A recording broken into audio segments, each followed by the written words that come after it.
The coast is clear. Africa has its 16 teams who are heading to Gabon for the 2017 AFCON. Hello and welcome to your heartbeat. Welcome to Africa's most loved sport, Football Planet.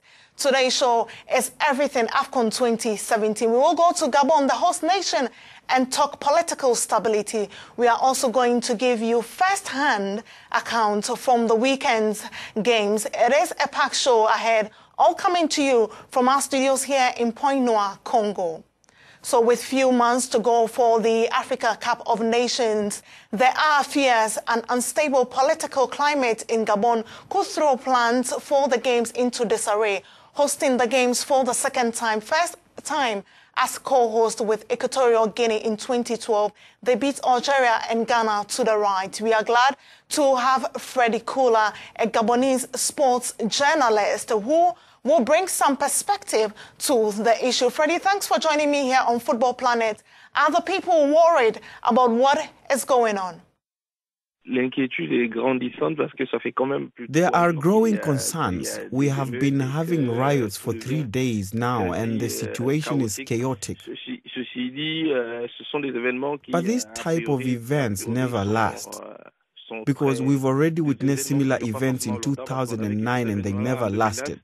It is still early to conclude that these events can lead to the cancellation of the Africa Cup of Nations. Actually, nobody is talking about a possible cancellation of the Africa Cup of Nations or a long-lasting conflict.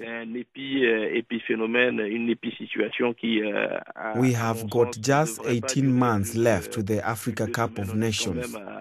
And I do not believe that the Gabonese will be able to cope under such conditions.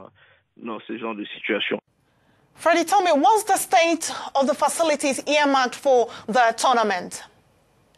4 stadiums are being constructed and their construction is almost complete.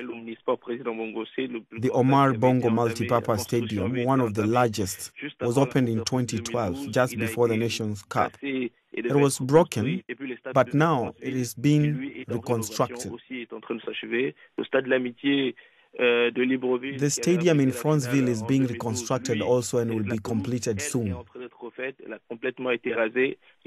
The turf on the Libreville Friendship Stadium is being renovated. It was imported from South Africa and a test match will be played on it in October. Another test match will be played in Port-Gentil. We must construct roads to link this stadium, but I think everything will be ready before the start of the AFCON tournament. Right, so Africanews contacted CAF for a comment, but they declined, saying they are still studying the situation and they will be given their comments very soon. Still staying with AFCON, and defending champions Ivory Coast sweated it out to earn a qualification. It was a difficult victory for the Ivorians, who played against a well-determined Sierra Leone side. Our correspondent, that is Tunde Kasum, was at the game at the Stade de Boaké and has brought us these reactions.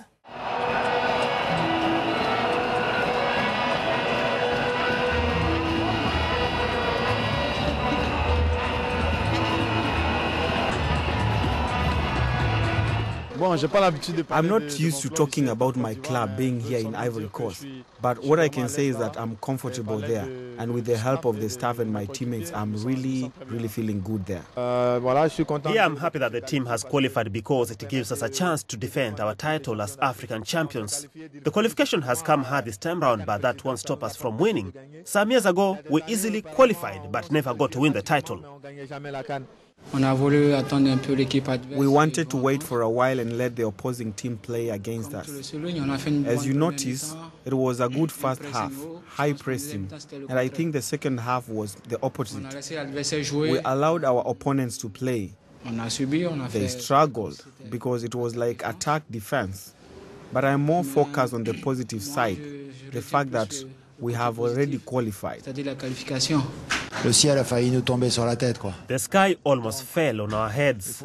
Therefore, we must also be aware of this, that these realities are there. In the second half, we stopped playing. It was more on principles of energy. So this is the fact that I can admit. At the front, it is true that there were many opportunities that did not materialize. We never managed to take shelter. Let's just stay happy with the qualifications. Soyons juste satisfaits de cette qualification. Still staying with AFCON, and Togolese coach Claude Leroy got a record 9th Cup of Nations appearance thanks to the West African country qualifying as one of best runners-up teams for the games. We hear from Togo's talisman, who is clubless at the moment, Emmanuel Shea Adebayo, after the Djibouti 5-0 thrashing. I'm the captain of the national team, and I'm the one to show the example and encourage my teammates. I think I've done that job very well over the years. Sometimes it goes well, sometimes not.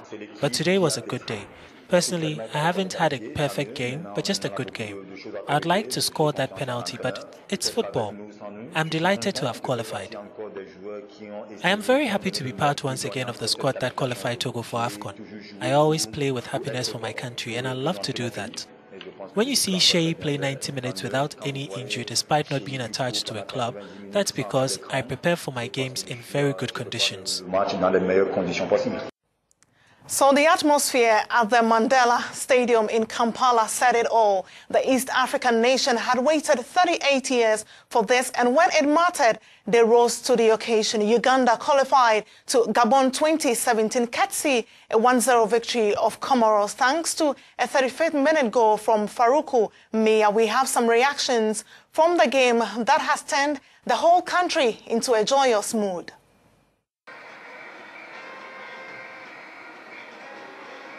What has been very important. I wish Uganda not only to qualify the Africa Cup of Nations, but to continue to be the great nation in regards to big competition. In a way, from my personal point, I'm pleased and privileged that after 3 years, working very hard, I don't need to talk too much. I just need to say that in great respect that I got from the players, and I have also respected them so much. It is a family atmosphere, an iron discipline, and absolute order and organization, and fanatic hard work. I'm very proud that we have reached Africa Cup of Nations. It was all about the character, the attitude from the players, you know. It's not the best team, this great. I've been playing for the national team for more than 13 years, almost 13 years now. I played under great players like Ibrahim Sekeje, David Tabayeres. But with this team, I promise we're going to go even World Cup in 2018. The character, the attitude is very superb, it's very good. So next year's games will be the 31st edition, with the continent's footballing best teams competing for glory in Gabon. Let's see who has qualified.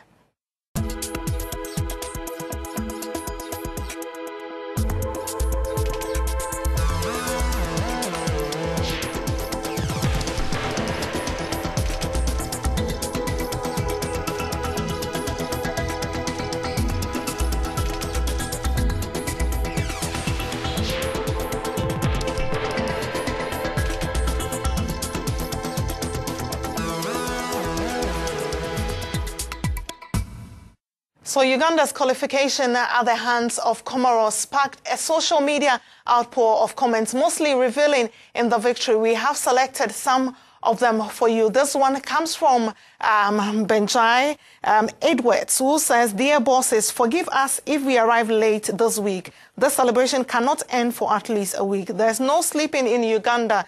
And it says, Muji Tulumbe, meaning, "Come, we attack." And this one is also coming from Nansim Gusa, who says, "Nothing can ever replace this feeling of being inside Namboli Stadium. Congratulations to Cranes on qualifying for the AFCON 2017. And the third one comes in from Samira Salwani, who says, 39 million hearts saw as Uganda beats Comoros 1-0 to qualify for AFCON, that is the Africa Cup of Nations. First time since 1978. Hashtag Muji Tulumbe and also hashtag Uganda Cranes. So interesting comments coming in from social media. But we are glad you made time to watch Football Planet. Continue to live football the Africanews way. We are back on your screens next week. We leave you with the sights and sounds of that electrifying games in the AFCON 2017 qualifiers.